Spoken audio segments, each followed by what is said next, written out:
Okay, principal 7 and 8, uniform pattern and inter relation. एक uniform pattern रहता है development का, ठीक है, एंड इंटर रिलेटेड होता है। ये किससे? ग्रोथ और डेवलपमेंट में इंटर रिलेटेड होते हैं। उसी तरीके से डेवलपमेंट फॉलोज अ प्रिडिक्टेबल, ये हम पहले भी पढ़ चुके हैं, प्रिडिक्ट किया जा सकता है कि ये तो होगा। अगर बच्चा बढ़ रहा है तो उसकी हाइट बढ़नी चाहिए, अगर बच्चा बढ़ रहा है तो उसको अब इस एज तक लिखना आ जाना चाहिए, ठीक है। ये एक प्रिडिक्टेड रहता है। फिक्स्ड सीक्वेंस रहता है across all human beings world wide, हर ह्यूमन बींग के लिए सेम रहता है। The order of development milestone does not change, order change नहीं होता है, डेवलपमेंट के माइलस्टोन चेंज नहीं होते हैं, ठीक है। इनका ऑर्डर सिमिलर रहता है, टाइम डिफर कर सकता है। All babies everywhere crawl before walking, हर बच्चा चलने से पहले क्रॉल करता है, बात करने से पहले बैबल करता है, एनीवेयर इन द वर्ल्ड। एक यूनिफॉर्म पैटर्न रहता है माइलस्टोन्स का, flow chart is given here, ठीक है। क्या है? Hold head up, roll over, sit alone, crawl, stand with support, walk alone and run. एक बच्चा पहले अपना हेड को स्टेबल करता है, फिर वो रोल करना सीखता है बेड पे लेटे लेटे, फिर वो बैठना सीख जाता है अच्छे से अपने आप से, फिर धीरे धीरे वो रेंगना शुरू करता है, क्रॉल करता है, ठीक है। देन वो सपोर्ट के साथ, दीवार का सपोर्ट, सोफा का सपोर्ट, आपके हैंड का सपोर्ट लेके खड़ा होना सीखता है।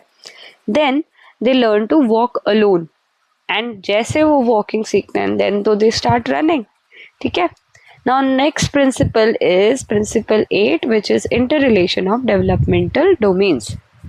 All developmental domains, physical, cognitive, social, emotional, they are interconnected, ठीक है। आपका फिजिकल डेवलपमेंट आपके कॉग्निटिव यानी कि मेंटल डेवलपमेंट से रिलेटेड है।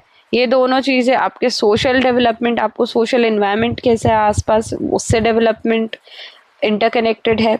देन इमोशनल, आप इमोशनली कैसे डेवलप कर रहे हो, किस तरीके के माहौल में डेवलप कर रहे हो, ये सब एक दूसरे से इंटरकनेक्टेड है, इंटर रिलेटेड है, ये एक दूसरे पे इफेक्ट डालते हैं।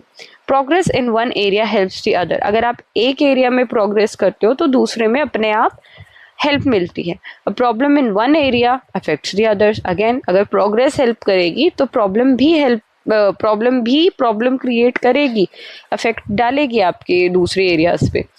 Example is given, a child who is malnourished, जो फिजिकली नरिश्ड नहीं है, ठीक है, उसको अच्छे से न्यूट्रिशन ही नहीं मिल रहा है, उसके कॉग्निटिव डेवलपमेंट और सोशल डेवलपमेंट पे ऑटोमेटिकली फर्क करेगा, क्योंकि आपका दिमाग का डेवलपमेंट नहीं होगा, ठीक है। एंड सोशली आप बहुत इनसिक्योर फील करोगे क्योंकि आप बहुत पतले दिख रहे हो, आप वो खाना नहीं मिल रहा, आप अपने आप को नीचा समझोगे, तो ये चीज़ें सोशली इम्पैक्ट करती हैं, ठीक है। तो होलिस्टिक डेवलपमेंट, होलिस्टिक का मतलब होता है ऑल राउंड, ठीक है, ऑल टुगेदर जो पूरा डेवलपमेंट है वो आपका physical, cognitive, emotional and social development अलग अलग होना ज़रूरी है, और ये एक दूसरे पे भी इक्वली इम्पैक्ट डालते हैं। तो इनका राइट अमाउंट में ठीक टाइम पे डेवलप होते रहना ज़रूरी है। आपको फिजिकली भी डेवलप होना है, कॉग्निटिवली भी डेवलप होना है, इमोशनली भी एंड सोशली भी।